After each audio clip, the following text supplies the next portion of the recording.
This episode of Hero Movie Podcast is brought to you by Manscaped. For 20% off your order, enter the promo code HMP at manscaped.com.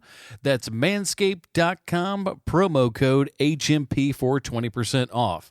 And of course, listeners like you, go to patreon.com/HMP to help support this fine program that you're about to hear. That's patreon.com/HMP.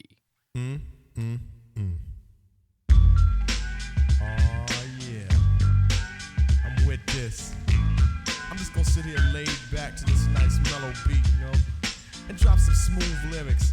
Cause it's 88, time to set it straight, you know what I'm saying? And there ain't no half stepping. Word, I'm ready. Rappers stepping to me, they wanna get some, but I'm the Kane, so yo, you know the outcome. Another victory, they can't get with me. So pick a BC date, cause you're history. Ladies and gentlemen, welcome to Hero Movie Podcast, your greatest source for superhero movie discussion in the multiverse. I am your host, Adam Portress, and I'm joined by Bruce Leslie, but unfortunately, he's not here right now.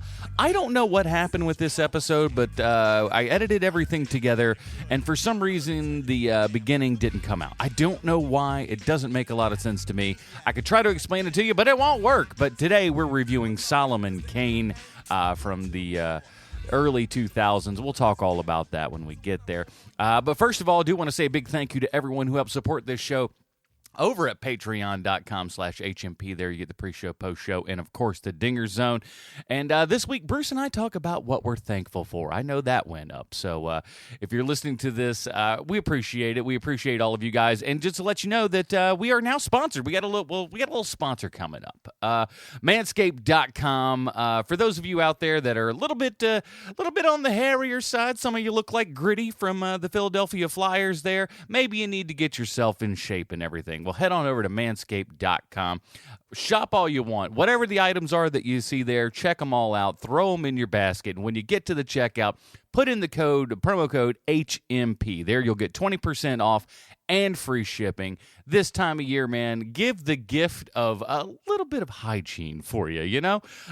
So we really appreciate that. We appreciate manscaped.com. They sent us some gear and stuff, and I got to say, it's pretty good. We're going to be talking about them for the next month, giving you all the kind of highlights and everything there. But we do appreciate them for helping support this show. And by you going and supporting them, you're helping support us at the exact same time. So if you can't do Patreon or you want to, whatever you want, just help this show out, send a letter, do whatever.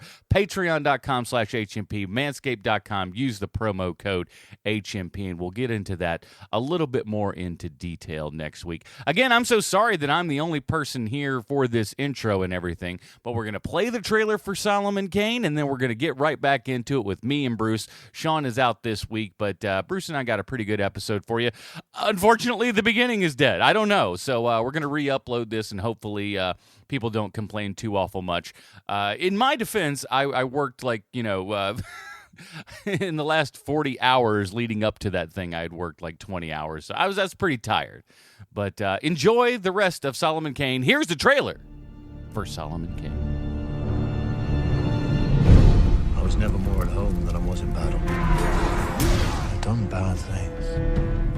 My soul is damned. Satan's creatures will take me should I stray from the path of peace. I have renounced violence. Offer you a ride. The road ahead should not be traveled alone. Solomon, the devil was here.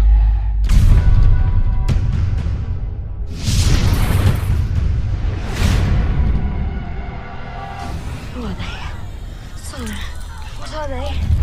His army makes slaves of the weak and soldiers of the strong. Solomon! Help us! Stop! If I kill you, I am bound for hell. It is a price I shall gladly pay. Redeem your soul. Save our child.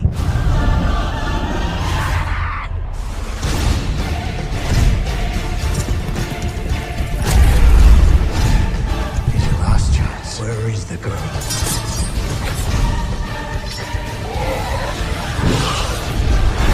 There is evil walking this earth, and I will hunted down and send it burning back to hell. Every step you took, every pain you suffered, led you to here. I am not yet ready for hell. Come on.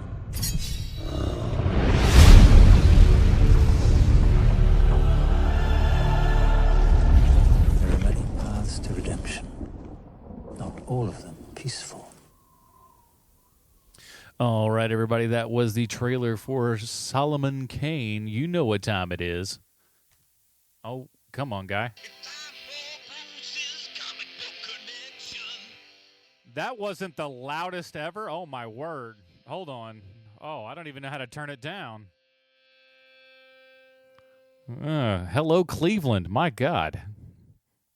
It was very quiet to my ears. Holy, I'll tell you what. I don't know what it looks like on this thing, but I'm going Beethoven on you on this one. Holy smokes, Bruce, go with you. You do the comic book connection. I'm gonna wake you up in the morning. I'm gonna tend to my tinnitus. Go ahead. Well, to understand Solomon Kane, one must first understand life. And life is the essence that flows through so many things, something we instantly recognize, but have always struggled to define. And more importantly, what is life without meaning? For many years, Solomon Kane may have simply stumbled through life without finding meaning. But that all changed when he entered into the rich, meaningful culture of the Puritan. The Puritans were English Protestants in the 16th and 17th centuries who sought to purify the Church of England of Roman Catholic practices, maintaining that the Church of England had not been fully reformed and should become more Protestant, because in their opinion, one can never be too Protestant or too thin or wear too many hat buckles. Now, here in North America, we best know the Puritans for their pilgrimage on ships like the Mayflower to establish new lives free of the Anglican Church in New England, where they became known simply as pilgrims and carried guns that kind of looked like trumpets and spent all their time hunting turkeys or something like that. But Puritans had a lot of challenges in Europe as well. And some of these potential challenges made their way into the mind of pulp writer Robert E. Howard, best known for creating Conan the Barbarian, but he was also creator of the Puritan Punisher Solomon Kane. Being a Puritan pure in his Puritan purpose, Solomon Kane took it upon himself to rid the world of evil in all its forms. But his mysterious motivations go beyond just simple philanthropy. Kane is driven to atone for his past misdeeds. Solomon Kane does see good and evil in simple terms. He looks upon all magic as being of devious origin and a phenomenon he has to fight by all means. This fight also allows him to quench his inner rage and unleash his berserker-like temper onto things he shall feel no regrets for exterminating. A prevailing theory for the inspiration of the character's name is his name reflects both aspects of his personality, Solomon standing for the biblical judge and Kane for the first assassin in the history of humanity. And this resulting character being a man endlessly looking for justice and using his extremely violent inner self to punish evil whenever he encounters it was a natural fit for comics when Bronze Age Marvel decided to feature him in their funny books, thanks in no small part, of course, to the recent success of Conan. Now, a description of the character is offered by Comic Vine. It says, Solomon is a 16th century Puritan, and as such, he believes mainly in discipline, order, and an almost ascetic life, all things that reflect on his long, pale face. There is, though, another side of his character that he doesn't like to remember but comes regularly handy through his various adventures. Solomon Kane is prone to rage and can enter a state of trance similar to the one experienced by Viking berserkers. This uncontrollable rage often allows him to defeat enemies supposedly stronger than he is, and even on one occasion to grasp upon a creature from the ethereal realm and shred it to pieces. Solomon possesses no superpowers, but he is a grandmaster swordsman and has strength and stamina far above that of the common pilgrim. His fanaticism makes him impervious to temptation and sometimes triggers his legendary rage. When in a state of rage, Solomon seems to be capable of relentlessly pounding and slicing on natural and supernatural creatures alike with an extreme efficiency, feeling virtually no pain until the fight is over. Kane's first comics appearance was in Marvel's Monsters Unleashed #1 in 1973, and he would go on to appear in Marvel Comics for another 20 years before going dormant for a while, then being reintroduced to the world via Dark Horse Comics, a major event that was first publicized on Dark Horse's MySpace page. Boy, I bet that MySpace page was something when they announced Solomon Kane. Now, the Dark Horse stories are readily available as trade paperbacks, though I don't believe he's featured in any current ongoing books. So if you want some vicious old world Puritan vigilante justice to keep your mind occupied while the other losers in your household are watching whatever passes for the Macy's Thanksgiving Day parade in our COVID year, pick up some Solomon Kane and enjoy his adventures kicking evil in the nuts. I like how you you say that like we're picking up a case of Coors at the gas station. Pick yourself up a cool case of Solomon Kane. Oh, man, that would be a great name for a cheap beer. Solomon Kane, it's good for what ails you. Yeah, that's a... the picture of a Puritan right on the front. Big giant Puritan. It's one of those that's in a... it's a cousin to Steel Reserve. Yeah. You place it like conveniently close to the oatmeal aisle so people have to remember which one's the Quaker, which one's the Puritan. You got your Puritan, my Quaker. Now, what was... Okay, outside... Okay, I'll ask it this way. Was there anything outside of the Thanksgiving realm that made you pick this particular thing? Where did this come about? Like, did you know anything? I've never heard of this. It all came about when you guys did Mr. Boogedy without me. Yeah, that's true. Because, Mr. Boogedy was a pilgrim, and I missed one good Pilgrim episode. We probably should have. Well, that's perfect to like fuse Halloween and Thanksgiving at the same time. So I guess it was well placed. But y'all did Mr. Boogedy without me, so I picked Solomon Kane so I could get a little Pilgrim action myself. Why not? Here's the IMDb plot line here for you. A ruthless mercenary renounces violence after learning his soul is bound for hell. When a young girl is kidnapped and her family is slain by a sorcerer's murderous cult, he is forced to fight and seek his redemption, slaying evil. This is directed by M.J. Bassett, or Bassett? Depends on how you I say Bassett, like Basset Hound. Yeah. He also wrote the screenplay. Well, you'd be shocked to know that is it looks like it's a lady, actually. Well, I apologize. That's all right. Or maybe I should apologize. Maybe I don't know. According to the picture on the IMDb, looks an awful lot like a lady. I'll say that. Okay, the name is Samuel? No. Well, according to this, the director here is M.J. Bassett for the okay, or Mike. Oh, it's listed as Michael, but M.J. I don't know. Maybe it's Michelle. Like is the director maybe French? I'll look into all this. But yeah. Anyway, teenager in the UK. There you go. Please tell us your preferred pronoun, and we will respectfully use it. Listen, here's the thing. This is a movie that nobody's seen. What I was shocked about is that this movie cost $40 million. This movie was 10 years in the making. Whew. And I thought $40 million sounded cheap compared to what we see. I think it looks better. It looks, well, here's the thing. It's $40 million, and every penny of it is on the screen. Because and it's $40 million all spent in Eastern Europe too. Oh yeah, so it probably is closer to 80 if you probably think about it that way. But like you look at this whole, that is one thing that this movie definitely has going for it, is that like the sets and everything they spent money on this movie. Now what you get out of it, we'll argue, of course, but it doesn't look like a cheap, sand and what's the old term?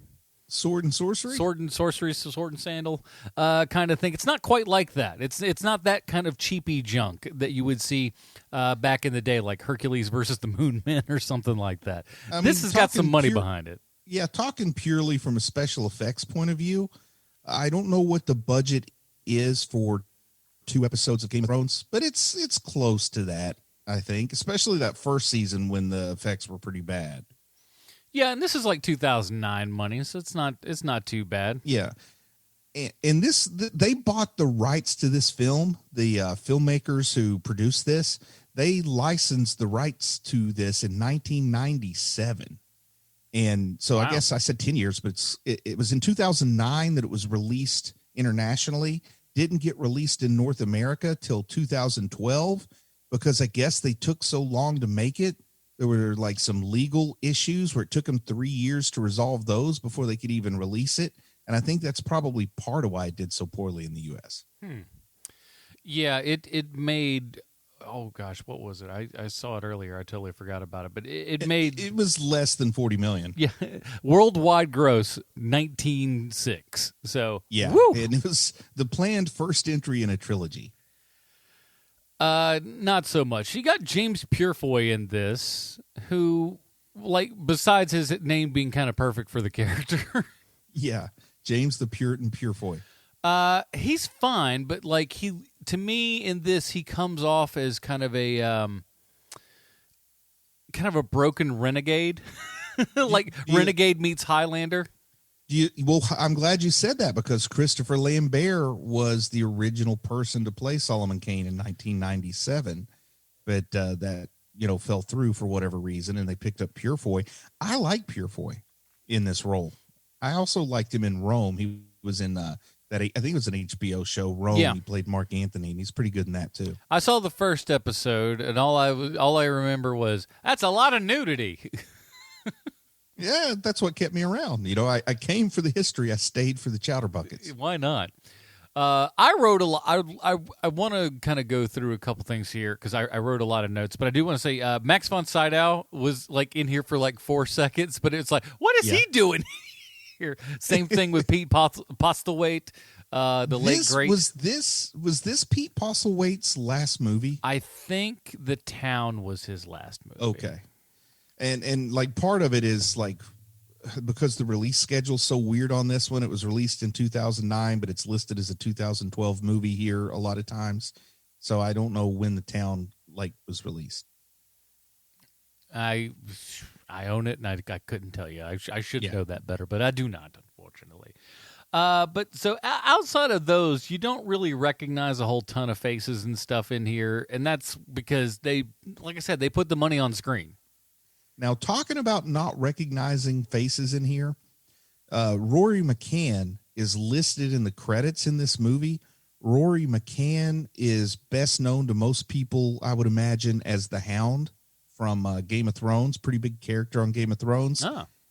I knew he was in this movie. I looked for him, and I still didn't see him. So, yeah, didn't recognize the face, even though it belonged to one I should have. But, of course, it looks like he's got a big scar on his forehead and stuff in Game of Thrones. So maybe I didn't recognize him without that scar.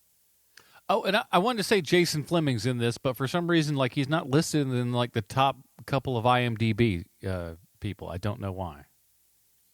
Yeah, maybe he just has a small part or something. I don't know. No. He's the big bad at the end. Oh, weird that he doesn't get a credit with all the tattoo stuff on his face and everything. Yeah. Why is he not listed? I'm looking through all these credits. He's not in them. fact, I think I saw somewhere where it said Malachi was uncredited, which is a weird not to credit the actor playing your main villain. And it's not like he's just a picture in the background. I mean, he has speaking tons of lines. Yeah, interactions with the main character, for heaven's sake. It's unreal. But I wonder if it's one of those things where he sued to get his name taken out of the credits. I don't know. Maybe that was the legal issue. Well, if you do roll down enough in the IMDb credits, he's eventually listed, towards the was it 1, 2, 3, 4, 5, 6 from the bottom. I don't know why. As far as I'm concerned, if you're the villain, you're in the top 4 members of the cast usually. Yeah. So strange. But this movie confounded me in so many ways. Let's count them out here. Biggest thing, I love he goes around. He's this big Puritan and everything, but he is wearing leather pants, which I thought was a fun addition. Yeah. Just because you're a little bit Puritan can't mean you don't rock out to Motley Crue. Well, I think more than anything, it keeps you pure because you can't, in a fit of lust, you're not going to be ripping off a pair of leather pants. You got to that's a struggle. All I can think of is that episode of Friends when Ross had the leather pants. I wonder if that's what Purefoy had to go throw through. A little talc down in there, try to help yourself shimmy on out of those bad boys. I don't know, but it just seems like bad news. And you can see, when he takes his shirt off, he's got all the kind of crap just carved into him, so he hasn't led a fun life. Yeah, tons of tattoos on him. I guess that's because he starts out as a pirate, I think is what he's doing at the beginning. Because I do got to say, there's a lot I genuinely enjoyed about this movie. I'm not lying. I enjoyed just some of the imagery. I enjoyed just kind of watching it because you don't really have to follow the story because the story's kind of confusing a little bit. Yeah, he starts out as a pirate, then he turns into something else, and then he turns into a Puritan, and then he turns back into a mercenary. I feel like they skipped a few connections to the dots, but I don't care because I feel like even if they had told the story very, very clear, it's probably not that great of a story, but it's got some cool visuals, and that's why you watch something like this, right? Like none of the Conan movies have a great story. I don't know that Robert Howard really was a superb storyteller. He just had really high concept character creations that people like to read about. It was Pulp Fiction. It wasn't high art when he was writing it. Yeah. Let's see. What else do I got here? I go, there's more particulate in the air in this movie than, dare I say, any movie ever in history. You see a lot of particulate? There's so much between like snow and ash and fog and all of this stuff. The air is filled with stuff all the time. Seems like it's raining a lot too in this. Yeah, there's always something going on, and like I got a note about it a little bit later, but I just watched it, just going, this has got to be a pain to shoot on every single day. Yeah. We do have a flashback to a young version of Solomon Kane here, and I gotta say, the young Solomon Kane, don't know why, reminded me of Bruce. Oh, well, thank you, man. Just like this kind of... A lot of people said that I look like 16th century nobility. I don't know, he just seemed to have like this wide-eyed child face to go like, oh, what, all these bad things are happening? I don't get it. He did refuse to join the Anglican Church. You know, that's one thing we had in common as a kid. Oh yeah, okay. So I said this. These are all the notes I wrote down because I had to do something because more or less I was very bored during this, and if I'm bored during a movie, I got to start writing down some notes or it's nap time. So I wrote down. We talked about this movie. We talked about this movie before I knew what it was. And I joked about it before. But why the buckles? Why the buckles on the hats? And we get one here, and it's kind of awesome. I won't lie to you. It's kind of stupid. Yeah. And you're looking at it, and it's the cutest hat buckle I've ever seen. And you're kind of like, yeah, but it's kind of dope, though. I kind of think like I never thought I would wear a Pilgrim hat. I kind of would wear that hat. He kind of pulls it off. As dumb and stupid of a look as it is, he kind of rocks it like it's kind of a, like a Puritan version of The Undertaker. Oh, man. Here's one. I just searched real quick on the internet. I said, why do Pilgrim hats have buckles? And it says, Pilgrims were all about the buckles. They left England so they could worship their buckle god, Bucklore. Oh, that makes sense. It all adds up. Yeah. But that is the slickest looking Pilgrim hat I've ever seen. It's like a leather hat with a nice brass belt buckle on the front of it. And he only wears it just enough to like comply with the fact that, in Howard's books and in all the comics, he is a Puritan. So they have to give you a couple of scenes, probably mainly for the movie poster and the trailers where he's in that Pilgrim hat. But really, honestly, like 85% of the movie, he doesn't have the hat with the buckle, does he? No, and I think you're right. I think that's the best route for them to go, because if he was wearing it the whole time, eventually you would you wouldn't stop looking at the buckle, right? Because it's the central object. It's there all the time. The buckle draws the eye. Maybe they did that to draw attention away from their. Maybe they weren't proud of their guts, after all that Thanksgiving food, and the buckle drew your attention away from their pot bellies or something. Yeah, just focus on the buckle, please. We'd really appreciate that. It makes us all good. We saw some kids in this, and I love it when kids are so dirty they look like they have mustaches. I don't know why, but I think it's hilarious. And there were some of those kids that were so poor looking in here, it looked like they had mustaches, and I couldn't stop laughing. And as a parent of multiple children, I can tell you on certain days, it only takes about 4 hours from bath time to inexplicably faces so filthy they look like they have a little mustache. It's like my youngest, he looks like a little Hervé Villachez when he gets that mustache going, that fake mustache. Dad, too bad, too bad. I mean, he's 10 years old, so he's maybe a little bit taller than Hervé was, but you get the idea. Yeah, he's just like, I'd be dunking on Hervé, Dad. Shut up. Take him in a fist fight, I believe.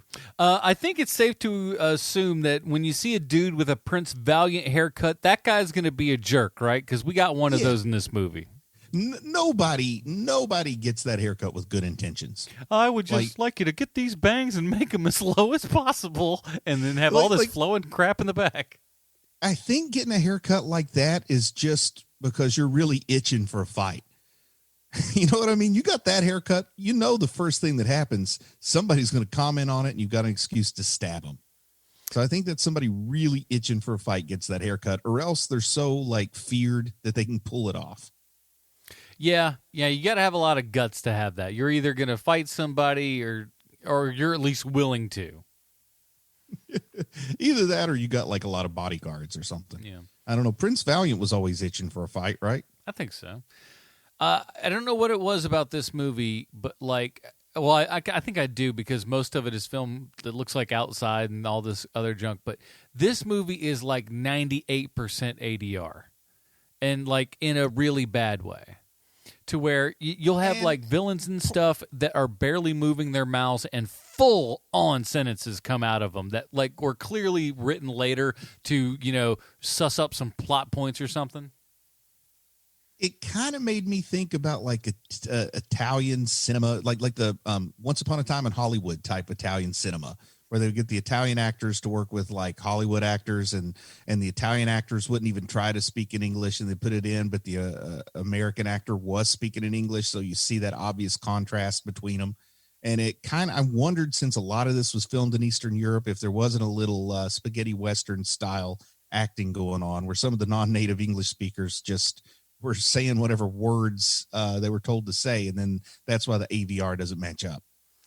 I think, probably a combination of all those things, because it was just, there's so much of it that just has this little bit of a thing where it doesn't sound like that's what they're saying. It's just, and it's on just top of that, off. I mean, when you're filming entirely in rain, I would imagine it's kind of tough to get the boom mics out there. No, you're not capturing that. You got scratch audio at best, and then you're trying to do it up. But if that's happening all of the time, constantly in your movie, unless you're got a really crack ADR team on staff here, and at $40 million, I'd say you don't.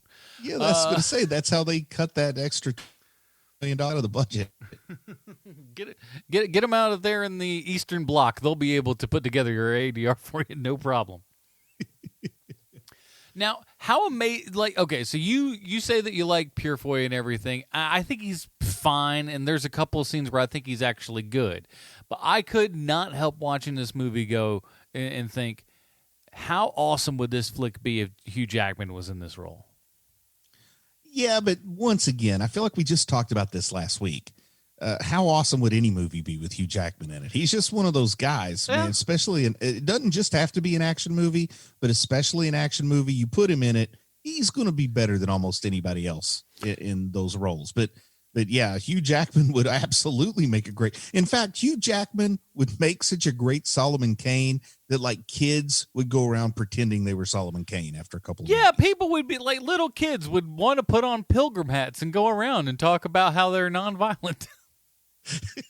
Just before they stab you to death in the face. Well, there's a second leg to that story, Yeah. But you're right, man. Hugh Jackman would have been great. I think that Christopher Lambert might have been okay in 97. Definitely would not have been okay in 2007. So Purefoy was probably the best they could get with the money they had. Yeah, and he's not bad at it by any means. And he does look a lot like him, though. That's the big thing. He looks a lot like Christopher Lambert in a lot of ways. So there's some times where you could fool yourself into thinking that it was actually him.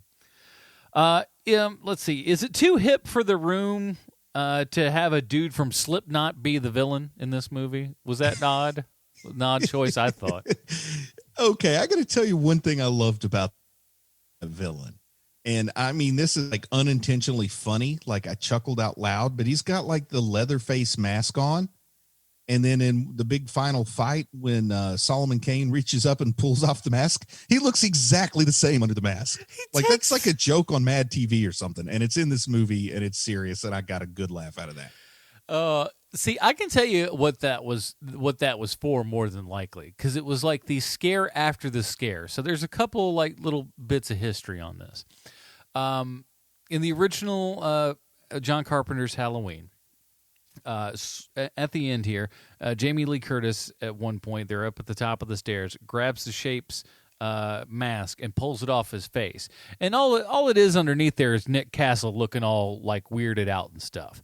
But when people saw it, they saw something bizarre. They saw something crazy. They saw something scary, even though it was just this guy who would later go on to direct Dennis the Menace. What a CV. Man. Well, yeah, exactly. What a line.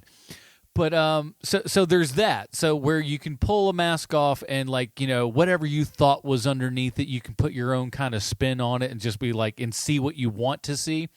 Or I had this, I still have it. It's not in the best of shape, but it's a mask from Friday the 13th. It's a Jason Voorhees mask, and it's in two parts.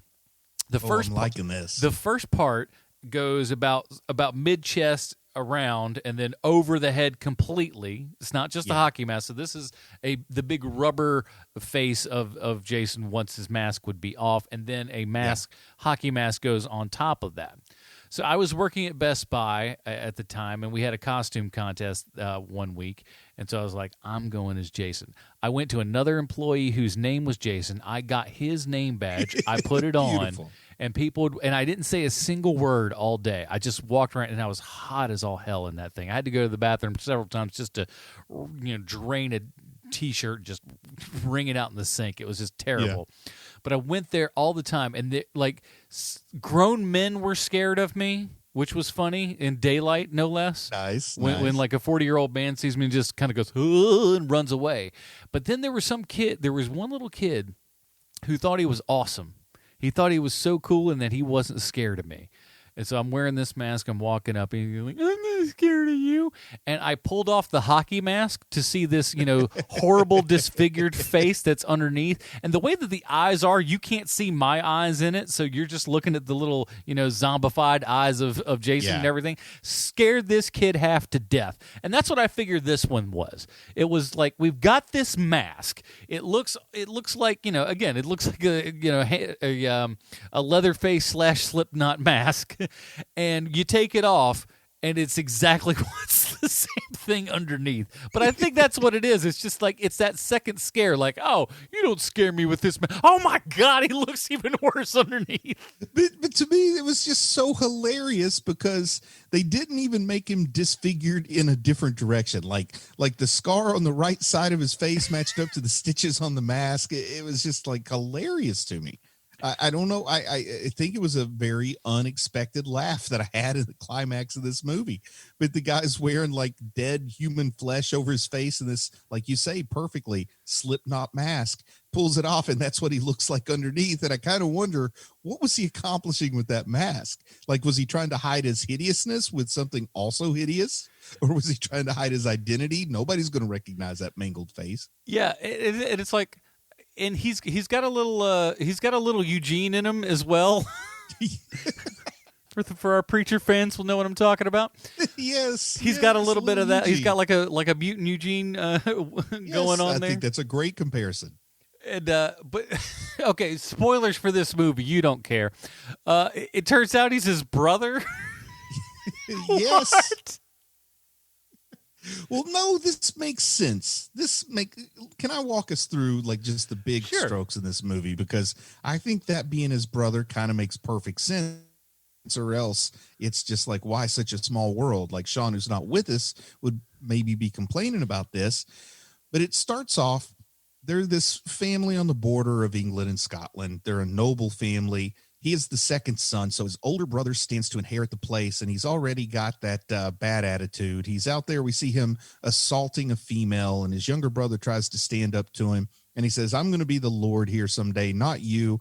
And then they have some kind of a tiff, a little fight or something. He scars his brother in the face with a knife, and then I don't know if he stumbles and falls. To be honest, I don't remember how he goes off the ledge, but he falls off a ledge. And the younger brother thinks I just killed the heir to the noble house here. So I've got to leave home. And he runs off and becomes a pirate and fights some Ottomans somewhere. I don't know, I guess in Ottomania. I love that show back in the 90s. Ottomania, man, it's just been renewed this week on Hulu. I watched the first episode. Automaniacs. Anyway, so he runs off to be a pirate, leaves home in shame. His father didn't like him already because he refused to join the Church of England. His father's in so much despair, he calls in this healer to heal his brother who was mangled from the fall off the cliff. Well, that healer that he calls in turns out to be an evil wizard. That's Malachi. And Malachi turns his brother into some kind of zombie monster and starts turning other people in town to a zombie monster, locks the dad up.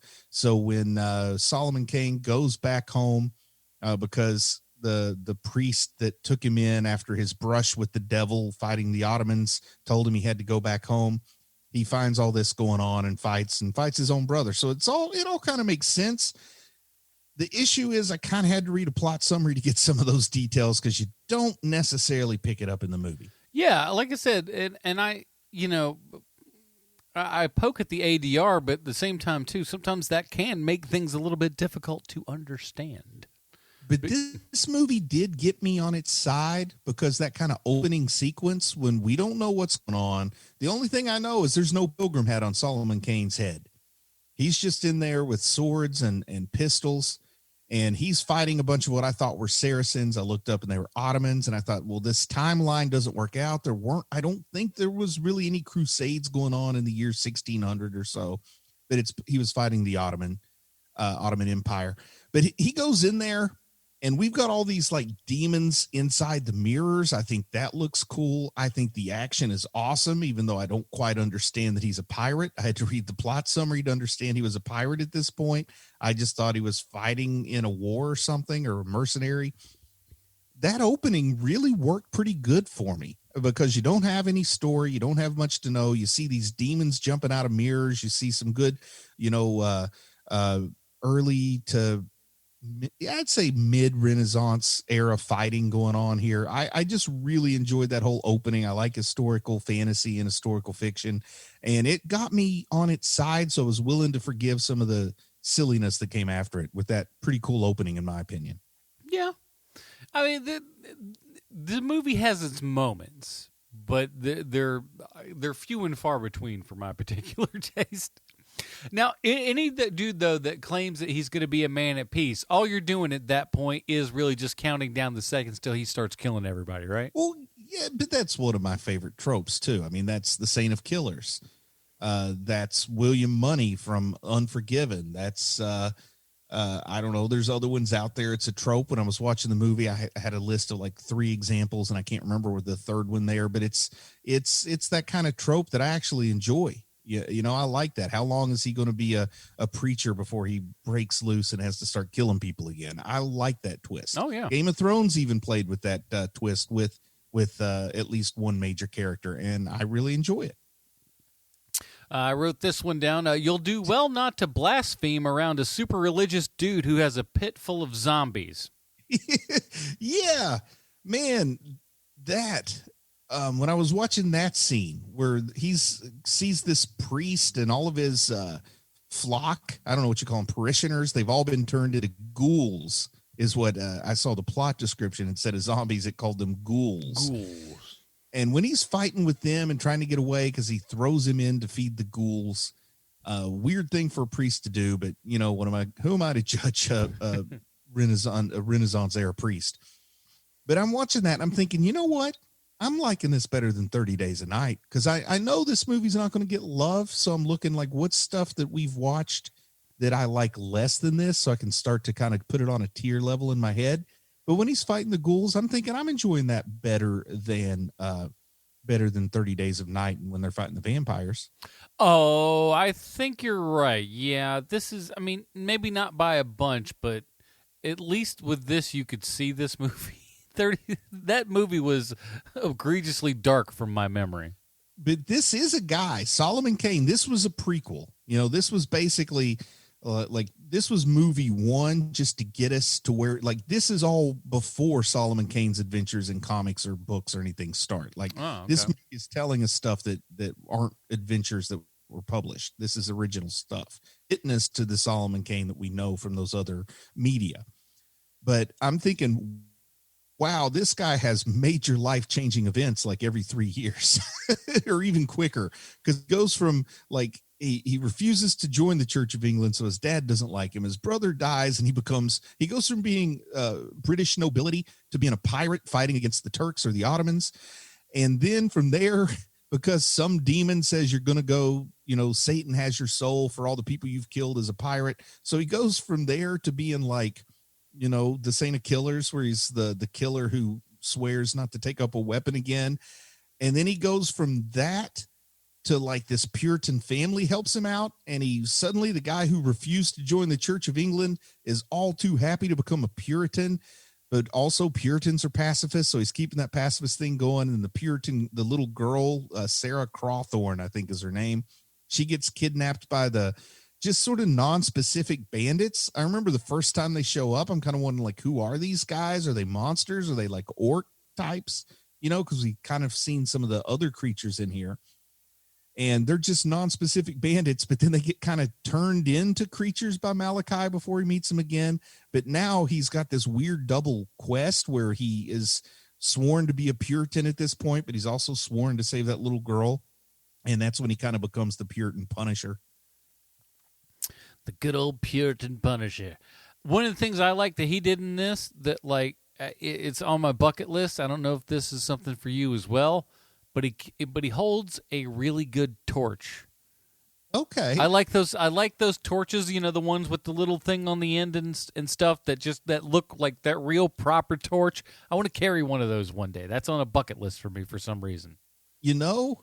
I think that's actually something I would be into too. Right? But I can't think of a scenario where I would get to do that. I don't even know, like, do people make torches like that these days? I mean, now they're probably oil powered or something. I think it's got to be something. Now, bonus points if you get to do like this one and be like in like some sort of cave or something. Ooh, big bonus points for like, kind of cave in a big giant torch. Yeah, sign me up for that. I'll tell you something that used to bug me from movies like in the 70s and 80s, maybe even older ones, is like when they're in that cave, they just find a random stick and like wrap their shirt around it and light it, and it just goes up like a torch and burns for about 20 minutes. Forever those yes, things with no go. pitch or oil or anything on it. Yeah, sometimes you're stretching a little credulity there, movie. Maybe next time we're in the same town at the same time, I'll do some research so we can walk around with torches. That won't draw any strings. Listen, I'm telling you right now, all I got to do is talk to my brother. He's probably already got all this worked out. He's like, what are you talking about? I got 3 of those. Y'all want to have some right now? Here you go. We need to find us a cave because you don't want to like walk through the suburbs carrying a torch. No, that'll that'll get the wrong kind of that's attention. No good there. Yeah, you got to go underground for that for that or sort at least of under a bridge or something. I mean, you don't want to be out in the open. But what did you think about the crucifixion scene? Well, that was literally my next note. I said some movies drop a Jesus reference. This one literally nails its protagonist to the cross. Like, holy smokes. Not to mention, I mean, which form of Christianity is he going to get behind as a major theme of this movie, you know? So we got him. Here's what bugged me when I saw that. Is like, have they never crucified anybody before? Don't they know you need like the railroad spikes with a little bit of a head on it, because they just put like the straight spike in his hand. It's super easy for him to pull his hands off. Feels like they didn't think that through too well. And I know technically they tended to do it later because they wanted to kind of suffer for a little bit, but they also broke legs. That's why, that's how they kind of got you. It's like, you could hold yourself up there for a while, but eventually when they wanted you to die, they went ahead and broke your legs. And, I think if I remember Sunday school properly, they even like shove a spear in your ribs. That may have just been for Jesus. Yeah, but I don't know. if you got Solomon Kane, he's like number 2. It's like, boy, we haven't done this since Jesus. Yeah, but he looks tough. Let's do this guy. Yeah, that Jesus guy came back and we stabbed him at least once. Let's get a couple more on this guy just for good measure. I think honestly, if I were like involved in the making of this movie, which I wasn't, but I would have went for like the X-shaped crucifixion. I think that would have looked more cool from like an evil, mysterious, satanic Malachi would have been like the X-shaped instead of the cross shape. Yeah, that's more of your Witcher kind of. Yeah, that's what I think I would have went for, is a Witcher type of vibe. That sort of thing. Yeah, I dig that. I wrote down, I bet everyone who worked in this movie had a film of filth on them for weeks after the show, because this movie was dirty. Everything in it was dirty. It's always raining. It's snowing. It's muddy. I just looked at this and go, I would not want to work here, especially with all the... There had to be a skull guy for this show. There's so many skulls. Who's the skull guy? There's so many skulls. There's like a skull that's used as a maraca at one point or something like that. There's so many skulls in this movie. It's just like, oh man, they must have had a sale. And it's I feel like they couldn't quite afford orcs, so they had people in masks that kind of looked like orcs. Yeah. The fire demon was okay. That was kind of neat. Didn't look too bad. Is that the big demon at the end? That's the fire demon? Now, here is something I didn't quite understand, is how he defeated the fire demon. Love. I don't know. That just seems to be the answer to all this crap, doesn't it? Yeah, because I didn't quite, like, it looked like he started glowing himself, and then like maybe him and the fire demon both blew up. Like everybody thought Solomon Kane was dead, but then he came back to life. I guess it's like I kind of thought of it like He-Man. He just kind of summons the power down and then just like it's kind of like that. That would be good, a Pilgrim version of He-Man. I'd take it. Oh, and I liked how, again, this is kind of the the little early 2000s here and everything, and we actually light a guy on fire for like a really long good time. And it's not fake. I love that. I read something about the stunt. Not only did they light him on fire, but like Purfoy messed up and like hit him on the wrong shoulder, and they had to the stuntman had to give him a hand signal to like hit him again or something. So even it was not only a practical effect, but one that went on a little bit longer than it was supposed to. And people that know anything about like setting a stuntman on fire, even though you're in the fireproof suit, the air gets so hot that you have to hold your breath the whole time you're in that suit. So somebody, stabs you in the wrong shoulder and you've got to hold your breath. That extra 10 or 15 seconds might not sound like a lot, but that's a lot when you think you're getting ready to get put out and breathe. Yeah, that's when people go in fire suits and stuff like that, it's usually not from burns, it is from asphyxiation. Yeah. Usually. That's why I could never be a flaming stuntman, because I just wouldn't want to hold my breath that long. No, thank you. I don't want to be on fire. That just sounds like the worst of all the things, please. Yeah. Oh, and you mean on purpose? I did have this one last little thing here, and I don't know if you got to this point in the movie, but there is a little a post-credit sequence. The devil says, "No take-backs," and now he's in hell. The end. That would have been a good end credit scene. Would have been the best. I told you this was supposed to be a trilogy, so this is like the prequel. Before any of the Robert E. Howard stories took place, before any of the comics took place. The next movie was going to basically be what happened during the era of the stories in most of the comics. He goes through North Africa, Europe and North Africa to chase down this killer or something like that. And then the third movie was going to be like what happens after Robert E. Howard stopped writing the character, when he actually gets on the Mayflower and makes it to America. And that third movie where he's actually a pilgrim in New England, I imagine he's going to be fighting like evil Potomac Indians or something. That just seems so crazy that I would have been willing to sit through another subpar movie just to get to that third one. And it breaks my heart that this trilogy probably won't get completed. Probably. Well, it'd be amazing though. They went like kind of Fast and Furious style, and they were up to like the 9th movie. And it's just like now he's in 1970s Los Angeles. But I really want to see Solomon Kane in America. According to the box office and the budget of this thing, I think that's going to be a little bit doubtful on that one. But hey, here's the thing: crazier things have happened. We're about to have a Moon Knight television show, for crying out loud. Give us a reboot, then. You know, the Solomon Kaniacs still have an appetite to be wetted. So if you don't want to make it a sequel, give us a reboot. But this all takes place about 18 years before the Mayflower sets sail. So just jump forward. It's getting close to where an appropriate amount of time has passed, where Purfoy will, like in real life, this was filmed in 2009. So 18 years after that'll be 2027. Give us Solomon Kane on the Mayflower in 2027, people. There are a couple of times where, life just comes at you quick. James Purefoy has all of a sudden now in 2020, when you look at his picture on IMDb, it's like, oh, you look your age now. There we go. I mean, because I can't think of a single vigilante Pilgrim movie ever. And, this is close because he's a Puritan, but he's not a pilgrim till he makes the pilgrimage. So that's a good would point. Just be kind of cool. I feel like American cinema needs one good bloodthirsty pilgrim. Now, the closest that we've got is Thanksgiving. And Mr. Boogedy. And Mr. Boogedy as well. But we do have to address one final thing before the end of this here program, and that is how this movie relates back 1-to-1 with Sylvester Stallone. And even though Sean is not here today, we still have a prepared statement from him to you. Bruce, do you want to do that one? I can do it if you want, but sure. I think our audience would prefer you do it. Well, you probably don't know that Victor Hadida is the executive producer of Solomon Kane, and you probably don't know who Victor Hadida even is, which is fine. I didn't know until this week either. And since we both had no idea who Victor Hadida even was, we both totally and absolutely weren't aware that Victor Hadida was the executive producer of 6 Resident Evil movies. I don't know how many Resident Evil movies were made in total because I stopped caring about that franchise since Resident Evil Afterlife. I mean, who in the hell made the Executioner? And why do the zombies have tentacles? Yes, I get that it's far from the game, but these movies are supposed to explain the game more, make them more alive, really. Hold on. I got to stop you right there real quick, Bruce, because I just have to mention this.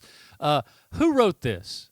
Because it came from him, but I don't buy this. That bit right there does not sound like his writing. I feel like I think he may have I don't know. I'm just saying. A ghostwriter? He may have a ghostwriter on this bad boy.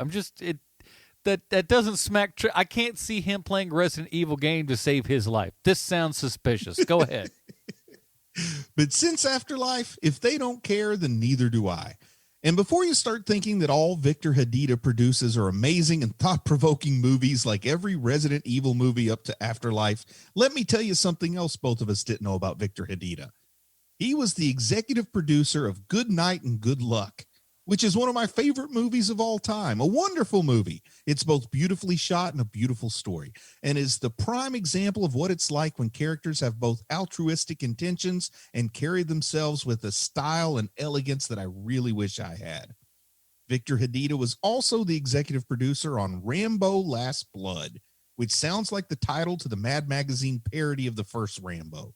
But it turns out there wasn't a Mad Magazine parody to the first Rambo, which I think we can all agree seems like a Moses opportunity for Mad Magazine. However, there is a parody to the sequel, and it's called Dumbo, More Blood Part 2. And there you have it, HMPers and dinglingers. This week's Stallone connection is a guy who made a lot of money-making Resident Evil movies, Victor Hadida.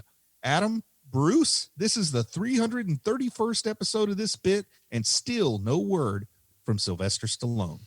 We'll get there one day. Well, let's get down to it. We have our own patented Robin rating system here at Hear Movie Podcast. If you'd like to check that out, head on over to reddit.com/r/Hear Movie Podcast. It's right there at the top. And join us, why don't you? I'll start with this one. For me, Solomon Kane, I'll say this for you right now. It is, as of this recording, It is on Amazon Prime via IMDb, but it said with ads, but I didn't see any ads. Did you see ads? Oh, I saw ads. Oh, I must have been lucky. Well, get yourself an Apple TV and not see the ads, because I didn't see a darn one of them, and I was kind of happy about that. But for me, this is a Stephanie Brown. It's not very good. It is. You understand why, this movie only made $20 million at the box office, because I don't know how you sell this to people. I especially don't know how you sell it to the American public. This is one of these things that I just don't understand why anybody would want to check it out. I mean, for example, and we still got so much of this going on today, where they're like, oh, we're going to make another, what's her name, Cleopatra movie or whatever. It's like, that the movie's bombed. Anytime anyone's tried to tell that story, it is done horrible business. Why would you continue to try to do something that does not work? And this is something that I don't know that works, or at least something that I don't believe anyone has a true hunger for. You can't sell this movie with, hey, it's a B.A. Pilgrim and he's going around, getting good on people. No, it's like, I'm sorry, unless you got something, like corny, what did they just called it Thanksgiving. That's what it was. The Eli Roth trailer in Grindhouse. That's the kind of. I didn't watch that. Oh, it's fantastic. But that's what you need. Just something that's stupid and silly. That's the kind of murderous Pilgrim I want to see. I don't know that this is that, but this also feels like a movie that your dad would like. Yeah, maybe that's why I liked it a little bit better than you. I didn't like it. It wasn't great, but I was thinking about this movie as I was watching it. And, I grew up on Beastmaster and Crawl on TBS with commercials. And it was like the perfect kind of thing for me to have on a Saturday afternoon while I'm playing with toys or something. And it's also on at the same time. And the commercial breaks even added to that feeling. So it's kind of interesting. There's only one Solomon Kane. Like I said, it's the only bloodthirsty Puritan movie you're likely to find. And it's got good visuals. The story's kind of all over the place, but it's still kind of, there's a wee bit of fun there, especially if you made it like a sort of a tongue-in-cheek Thanksgiving tradition to watch it. So I'm going to give it a Damian Wayne. I think there's some people that'll say, yeah, it's not the best, but it's fun. Yeah. And like we said, it's available. Get yourself in the Thanksgiving holiday spirits and everything. It's on the Amazon for free there. So that's it, everybody. Like I said, next week we're going to be doing our Patreon Select, and you can be part of that either Tuesday or Wednesday. See, I knocked it back even a day, just in case. So give us enough time to do all that stuff. And but do keep an eye out, patreon.com/HMP, and we'll have that kind of little meetup and have some fun, guys. Bruce, in the meantime, where can we find more of your work on the internet? I'm telling people to go check out Mandalorian 30 Questions. This season of The Mandalorian is great, and it just keeps staying there. All kinds of cool stuff going on. So check out The Mandalorian on Disney Plus and listen to Mandalorian 30 Questions. Absolutely. It is a fantastic time there. And boy, that's going to be one of those that it is going to be over super quick. And I'm going to be like, oh, gosh, we need some more of that Mandalorian. Oh, come on now. But we'll do that very, very soon. So check it out, Mandalorian 30 Questions. And just before we go, quick reminder again, manscaped.com, and throw in the promo code HMP. Get yourself 20% off. We really appreciate that. And maybe they'll come on and do some more advertising on this show. That is it, everybody. Join us again next week when we're talking our HMP Patreon exclusive for the absent Sweet Chauncey Kovacs from the internet. Bruce Leslie. I'm Adam Porteous. Stay super, everybody. Goodbye, Marty and Evie. I am a pilgrim and a stranger traveling through this wearisome land. I got a home in that yonder city, good Lord. And it's not, good Lordy, well, it's not made by hand. Well, I got a mother sister and a brother who have gone to that sweet home. That sweet home. I am determined to go and see them. Good Lord. Over on. Lordy, over on that other shore. I'm going down to the river of Jordan, just to bathe my weary soul. If I could touch but the hem of his garment, good Lord, when I know, Lordy, I know it would take me home.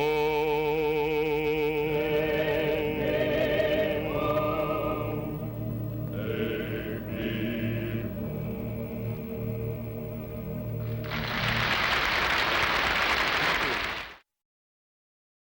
Sweet Sean Kovacs from the internet. Bruce Leslie. I'm Adam Portress. Stay super, everybody.